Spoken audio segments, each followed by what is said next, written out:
Samtang sa pikas bahin, gipanguluhan ni Governor Pamela Baricuatro ang paglibot sa Cebu Food Bank niadtong Martes, Marso 24, aron ipakita ang kahimtang ug importansya sa maong pasilidad sa komunidad. Ang Cebu Food Bank gitukod niadtong 2023 ilawom sa Simply Share Foundation nga nasugdan pa niadtong 2015. Mao karon ang nag-inusarang food bank sa Visayas. Sa maong pasilidad ginatigom ang mga surplus ug hapit na ma-expire nga pagkaon gikan sa lain-laing partners nga ginaproseso ug ginapahimuslan aron mahatag sa mga feeding program.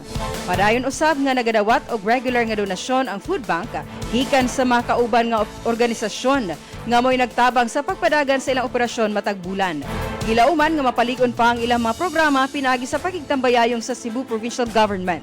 Ilabi na sa mga inisyatiba nga nagtutok sa nutrisyon sa mga kabataan o pagsulbad sa mga hagit nga dunay kalabutan sa edukasyon.